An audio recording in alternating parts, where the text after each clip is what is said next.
We bought it! In SM. We will do an unboxing video just in case that you are curious about buying or considering to buy a new appliance, especially nowadays. It's so hot in the Philippines Yeah, it's so hot. because it's summertime, so you look at our faces and we even need to wear rubber bands because it's so hot. So Yeah. we considered to buy a portable aircon because for split type and for window type, and it's more complicated to install. While this one, it's easier. I'll show you later why I said it's a bit easier. So let's start. I really help So, you.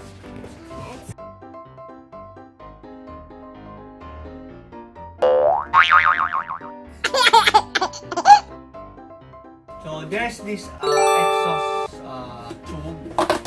The stretch siya. So I will show you later how we will install it. and this phone here. And there's this manual. And there's a double adhesive, pero actually hindi naman siya double adhesive. So isang side lang siya adhesive. So I don't know why they call it double adhesive. And then, this is for Then, the ito yung phone. sinasabi ko sa inyo na kaya madaling i-install kasi this is something extendable and you put the tube here so you get the idea. Kasi yung aircon kasi kahit portable siya, it's not an air cooler. It's really an aircon. It means it has a compressor. So pag may compressor siya, may part talaga na may exhaust siya na mainit. So we need to install this at the back of the aircon para palabas sa bintana. So ito i-install natin sa Windows.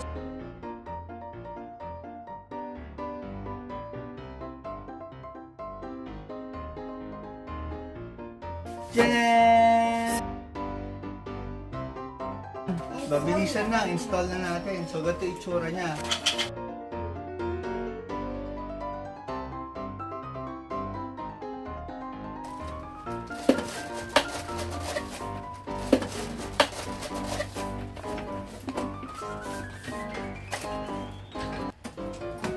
It needs more patience.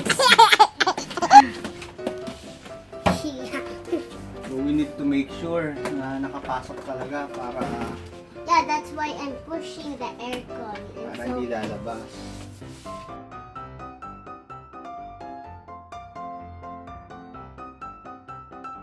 Ayan, so ito, labasan ito ng tubig. Tapos meron din siyang tube na kasama. Ayan, sa taas at sa baba.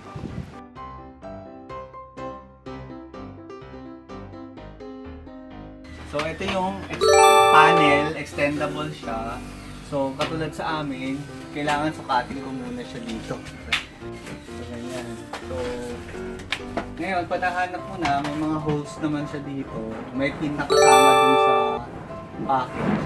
Isusok-sok mo na lang para maglalak siya. Ayan. Tapos may foam para siya yung lalagay mo dito sa window panel para medyo mas sealed siya pag nilagay na siya. Pag in-install na siya sa window. we need some tape. Kami iti-tape lang namin. Yun na, wala kasi kami double type.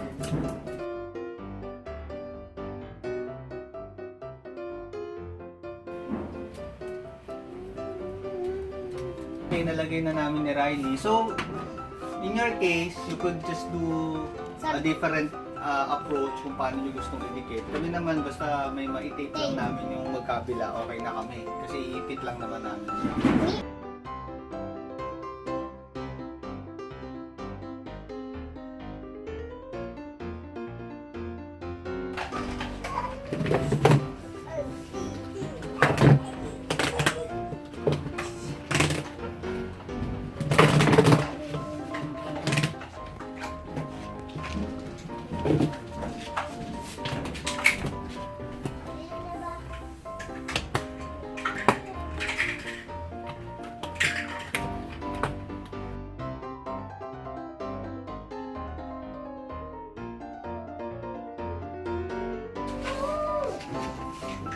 Tapos, take note lang na medyo mataas siya sa kuryente nga actually. Pero ano naman siya, kasi kami kung 3 hours lang naman, 4 hours, medyo okay naman na yun. Parang mga 8 to 10 pesos per hour daw siya.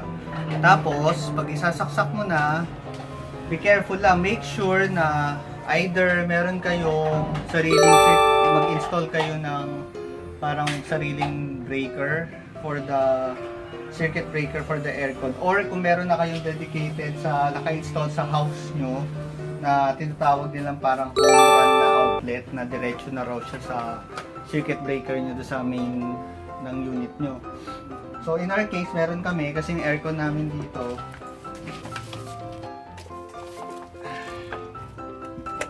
yan, nag-iisa lang siya dyan, dedicated lang siya doon sa outlet na yun. Naka-home run na daw yun papunta sa doon sa pinaka-main circuit breaker namin sa unit.